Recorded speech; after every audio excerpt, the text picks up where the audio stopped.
नमस्कार शेतकरी मित्रांनो, हा आपला टमाटो प्लॉट आज दिनांक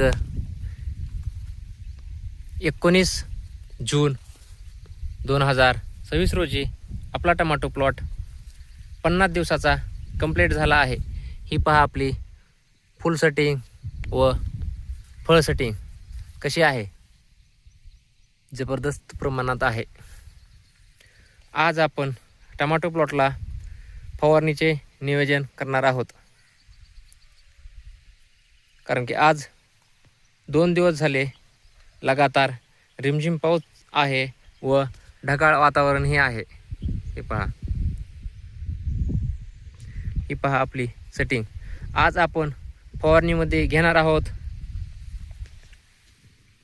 धानुका कंपनीचे झेनेट व बायर कंपनीचे प्लॅनोफिक्स. ही पहा आपली सेटिंग, प्रत्येक झाडाला अशीच आहे.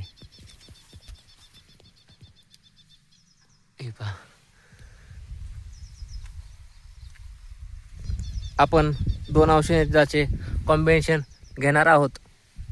त्यामध्ये धानुका कंपनीचे झेनेट, ह्याच्यामध्ये 2 घटक येतात, रोको व कासुबी.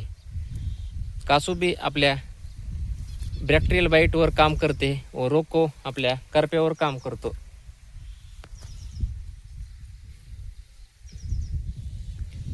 ही असतो बॅक्टेरियल बाईटचा ठिपका, आपल्या 2 झाडावर आलेला होता, ते दाखविला तुम्हाला. त्यामुळे आज आपण फवारणीचे नियोजन केले आहे. बघा, इतका खूप छान प्लॉट असून सुद्धा काही फळावर असा डाग आलेलाच आहे, नॉर्मल एकार दुसरा. ही आहे झेनेट, ह्याच्यामध्ये रोको 38% व कासुकामायसिन 2.21% आहे. हे आपण घेतले आहे 400 मिली. 400 मिली प्रति एकर ह्याचा डोस आहे. आज आपण 2 साईट फवारणी करणार आहोत.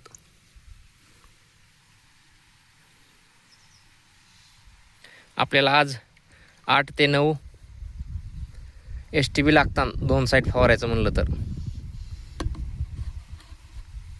झेनेट व हे घेतलं आहे आपण प्लॅनोफिक्स बायर कंपनीचे. हे घेतले आहे आपण 35 मिली. प्लॅनोफिक्सचा आपण डोस दुकानदाराला विचारून किंवा आपल्याला माहिती असल्यास तेवढाच घ्यावे, कारण की जास्त घेतल्यावर प्लॅनोफिक्समुळे झाडांवर ट्रेस येतो.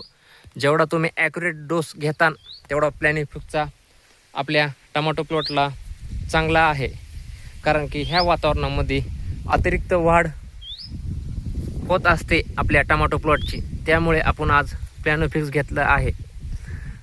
प्लॅनोफिक्सचे फायदे बी तेवढेच आहेत. ही पहा आपली सेटिंग. आणि अतिरिक्त जर वापर केला तर नुकसानही तेवढंच आहे. ही पहा, त्यामुळे तुम्ही प्लॅनोफिक्सची डोस ॲक्युरेटच घ्या.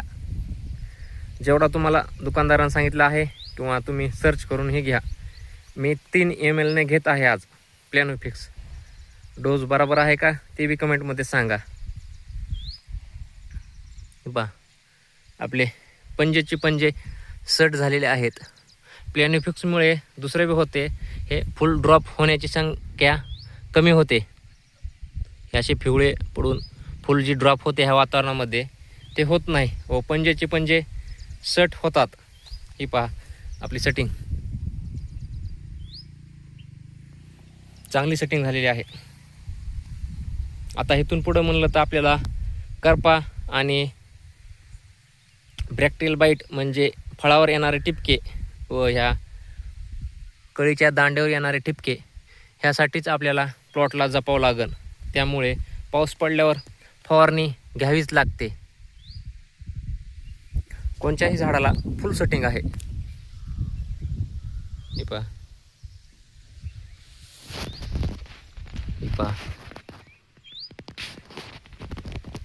जे 50 दिवसाचे 60 दिवसाच्या आसपास प्लॉट आहेत त्यांनी करपा व फळावर येणारे डागासाठी फवारणी घ्यावीच लागते. त्याला काहीही पर्याय नाही.